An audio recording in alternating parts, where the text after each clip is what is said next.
Jai Hind students, welcome to my physics channel. Students, hard work beats talent when talent doesn't work hard. It means that students, it's good to have talent, but without hard work, the talent is useless. On the other hand, students, through hard work, one can overcome his or her deficiency in spite of the absence of any talent. With that positive note, students, let's begin today's session. Today, we'll be discussing the moment of inertia of various symmetrical bodies. And first, we'll start with the moment of inertia of a thin uniform rod about an axis through its center and perpendicular to its length, right? So, what we will assume is this to be a thin uniform rod AB. This is a thin uniform rod AB, suppose of length L, right? And let this be the origin, or this to be the center of mass of the rod. Obviously, this being a symmetrical body, its center of mass will coincide with its geometrical center, right? So, this distance would be L by 2, and this distance would be also L by 2. So students, this is the axis about which the moment of inertia of this rod is to be determined. So this is the axis which is passing through the center of mass of the rod and perpendicular to its length, right? So we are supposed to find out the moment of inertia of the uniform rod about this axis. Let it be IC. IC means moment of inertia of the rod about an axis passing through its center of mass and perpendicular to its length. So that is IC. It is to be determined. So students, for that, let us consider a small elementary portion. Let us consider this to be a small elementary portion, say, of mass dm. Right? Suppose its mass is dm. And students, let us consider this small elementary portion to be at a distance x from the origin, which is the center of mass. So the dimensions of this elementary portion, it may be considered to be dx. Clear, students? Now mass over here is uniformly distributed about its length. So therefore, mass per unit length is mass per unit length of the rod is m by L. M is the total mass of the rod and L is the total length of the rod, right? So the mass of this elementary portion of length dx at a distance x from the center will be, so mass of the elementary portion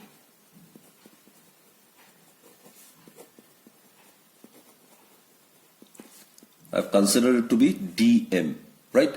So it will be equal to mass per unit length is m by L. Therefore, for the mass of the small elementary portion, it will be m by L multiplied by dx. dx is the small length of this elementary portion. Clear, students? So, moment of inertia of the small elementary portion about this axis will be the moment of inertia of this elementary portion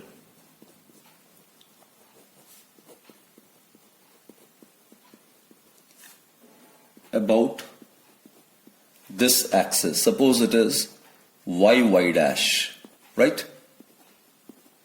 So it will be given by di.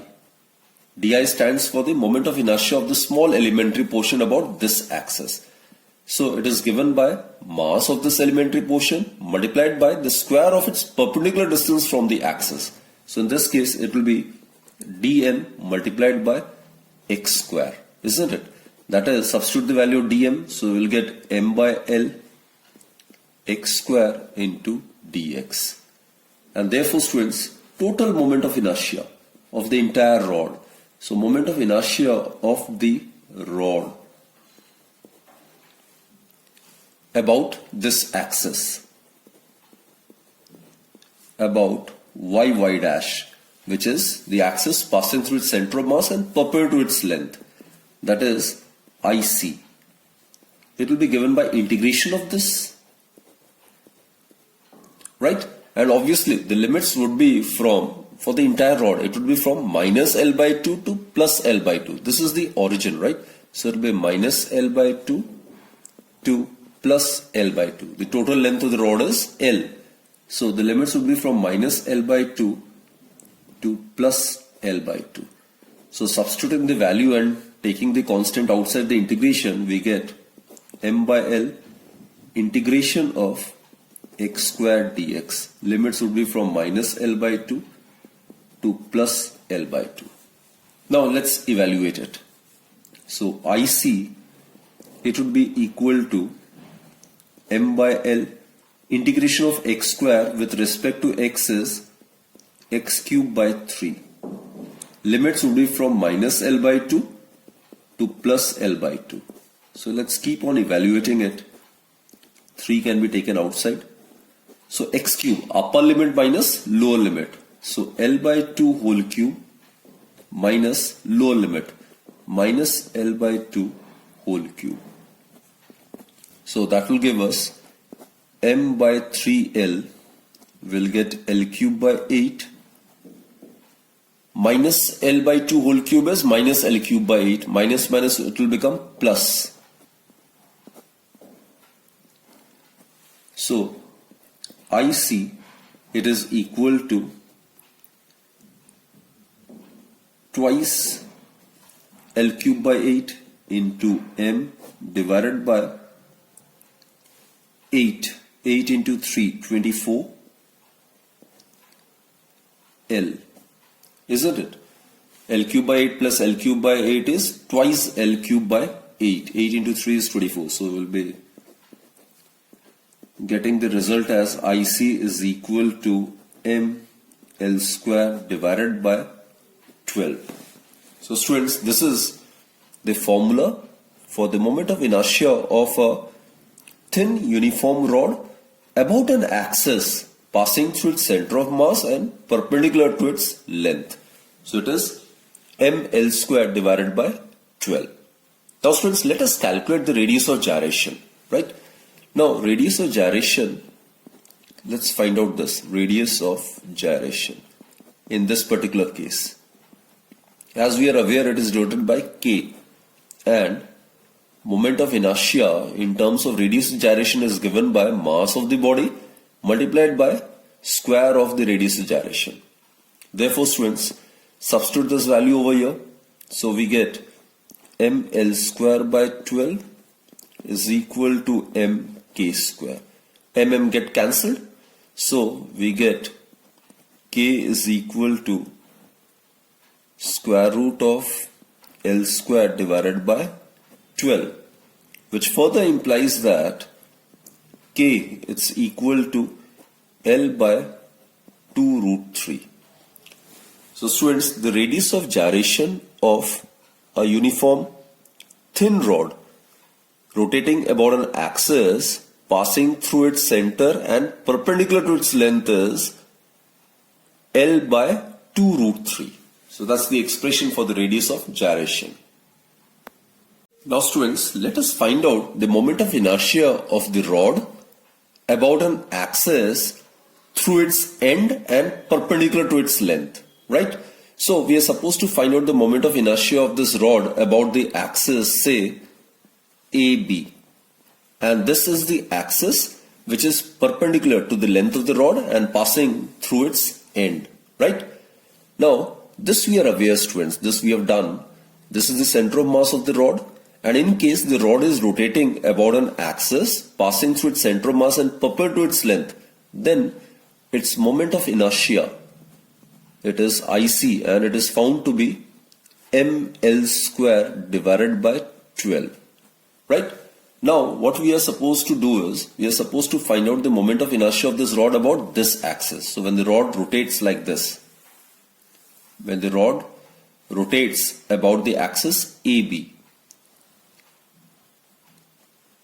so this moment of inertia is to be determined. It is to be determined. Now look students, total length of the rod is considered to be L, isn't it? M is the total mass of the rod. So this being the end point and this being the center, this distance between the two parallel axes would be L by 2, right? So here we can make use of parallel axis theorem so as to find out the value of I. So using parallel axis theorem, we get the moment of inertia of the rod about an axis through its end and perpendicular to its length, that is I. It will be given by the moment of inertia of the rod about an axis passing through its center of mass and perpendicular to its length and parallel to this axis, which is IC, plus the product of the mass of the body, which is M, and the square of the perpendicular distance between the two parallel axes. The perpendicular distance between the two parallel axes is L by 2. So it is L by 2 whole square, right? So let's substitute the value. IC is found to be ML square by 12 plus it would be ML square by 4, isn't it? So 12 would be the LCM. It will be ML square plus 3ML square. So that is 4ML square divided by 12. So therefore students, the moment of inertia of a uniform thin rod about an axis through its end and perpendicular to its length is ML square by 3. So this is the important result. So what we conclude is, as we have discussed earlier in the theoretical portion, that moment of inertia of a given rigid body is different about different axis of rotation. So it does depend upon the position of the axis of rotation, right? Now let us find out its radius of gyration.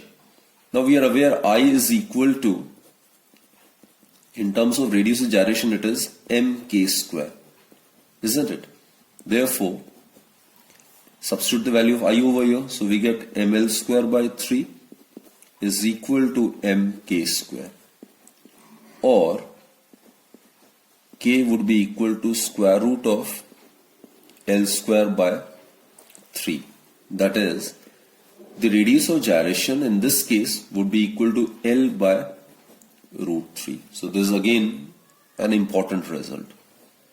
So radius of gyration also depends upon the position of axis of rotation. So students, from the above discussion, it's pretty clear that the radius of gyration of a body is different for different axes about which the body is capable of rotating, and hence radius of gyration or the moment of inertia is not a fixed quantity for a given body. Now students, let us find out the moment of inertia of a ring about an axis passing through the center of the ring and perpendicular to the plane of the ring. This is a ring, student. Suppose its mass is m and the radius of the ring, suppose it is capital R. So as we are aware, it's a symmetrical body. So its center of mass will coincide with its geometrical center. This is the geometrical center, and this is where the mass of the ring may be assumed to be concentrated, right? So this is an axis which is passing through its center of mass and perpendicular to the plane of the ring. So if the ring rotates about this axis, then we are supposed to find its moment of inertia. So that may be denoted by IC. So this is to be determined, right? IC is to be determined. So students, what we have considered is, we have considered a ring of mass m and radius r, isn't it? And let this axis be YOY dash, which is passing through its center of mass and perpendicular to the plane of the ring. Clear? So in order to find out the moment of inertia of the ring about this axis, we will make use of calculus method. So let us consider a small elementary portion. This is a small elementary portion dx. Let us consider this to be a small elementary portion dx and of mass dm. Clear, students? Now we are aware in this case the mass of the ring is uniformly distributed over its circumference, which is 2 pi r. Therefore mass per unit length of the ring is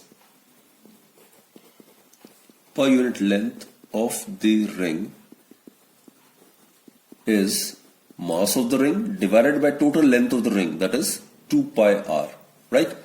Therefore, students, mass of the small elementary portion of length dx, mass of the elementary portion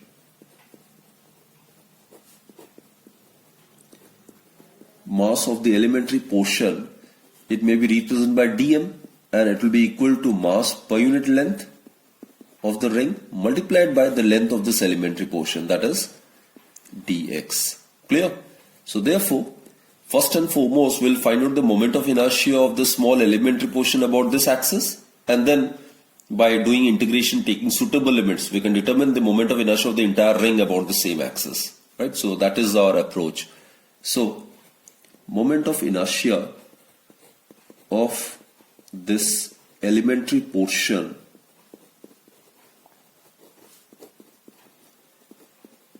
about this axis y dash, it can be represented by di, isn't it? And it is product of the mass of the elementary portion and the square of its perpendicular distance from the axis of rotation. So mass of this elementary portion is dm, and the square of its perpendicular distance from the axis, which is r square, isn't it? So dm multiplied by r square. So that will give us, substitute the value of dm over here. So that will give us m over 2 pi r into r square dx, which is m over 2 pi r into dx, right? So this is the moment of inertia about this axis for this small elementary portion. Therefore, students, the moment of inertia of the ring about y dash, this is the axis which is passing through its center of mass and perpendicular to the plane of the ring, right? So it is denoted by IC, right? This is what I've denoted, IC. So it will be given by integration of di, and limits would be from, if you start from here, it will be 0 till again we come across this point. So 0 to 2 pi r, that will give us the total circumference perimeter of the length of the ring. So limits would be from 0 to 2 pi r. So the constant, it can be taken outside, m r divided by 2 pi, it's constant. So integration of 0 to 2 pi r dx. Integration of dx is x. So what we get is mr divided by 2 pi. This will be x. Limits will be from 0 to 2 pi r, right? So on further evaluating, we get mr divided by 2 pi. Now upper limit minus lower limit, that is 2 pi r minus 0. So 2 pi get cancelled. So therefore, the moment of inertia of a ring about an axis passing through the center of the ring and perpendicular to the plane of the ring is mr square. Clear, students? So this is the result.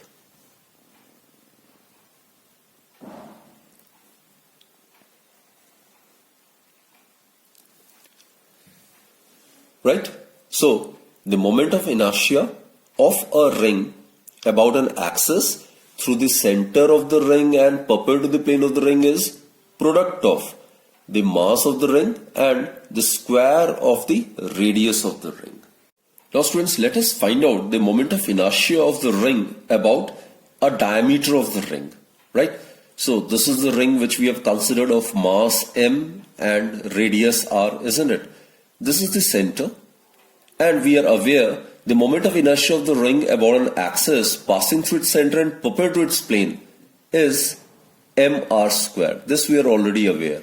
IC, it is equal to mr square, isn't it? This we are already aware. Now suppose, students, these are the two diameters. Longest chord, that is the diameter. These are the two diameters which are perpendicular to each other, right? These are the two diameters. This is the first one, and suppose this is the second one. And we have considered those two diameters which are perpendicular to each other. Right, students? So as to apply perpendicular axis theorem. Now look, these three axes all are mutually perpendicular to each other. Right?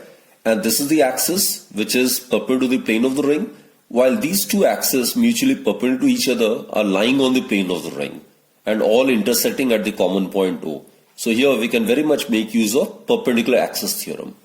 Also students, let ID be the moment of inertia of the ring about the diameter. So if the ring rotates about this axis, suppose the moment of inertia is ID, right?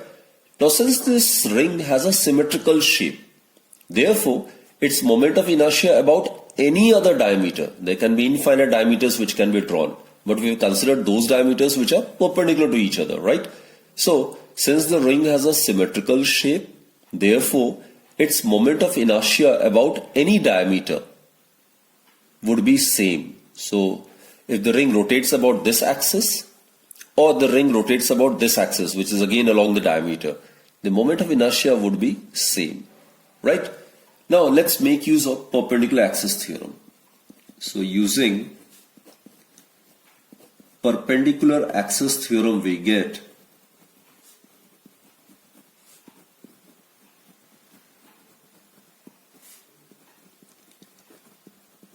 here IC, it will be given by the sum of the moment of inertia of the ring about the axes which are perpendicular to each other and lying in its plane, right? And all the three axes intersecting at the same point.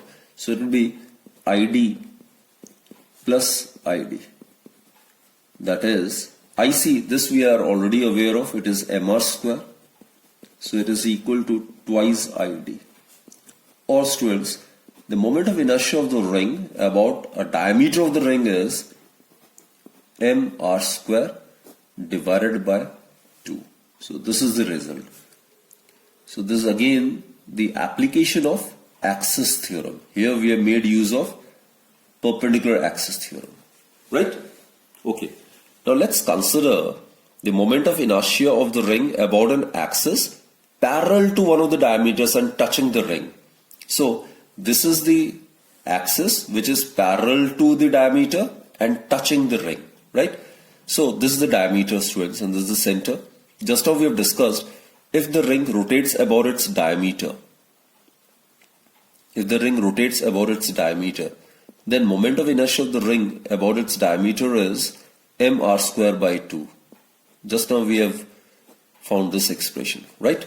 Now if the ring rotates about this axis, which is parallel to the diameter and just touching the ring, right? If it rotates like this, about this axis. So here, suppose we represent it by IT or IT1, suppose IT1, right? So these two will be the parallel axis and the perpendicular distance between them would obviously be the radius of the ring, isn't it? So here, these two axes being parallel to each other, we can make use of parallel axis theorem. So using parallel axis theorem, we get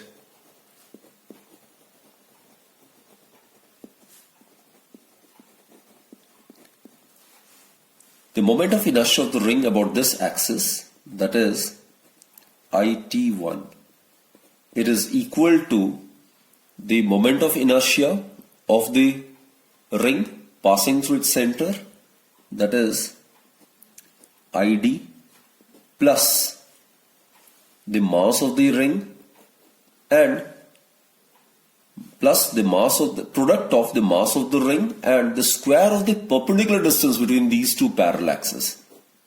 So it will be r square, isn't it? So IT1, it would be equal to ID is mr square by 2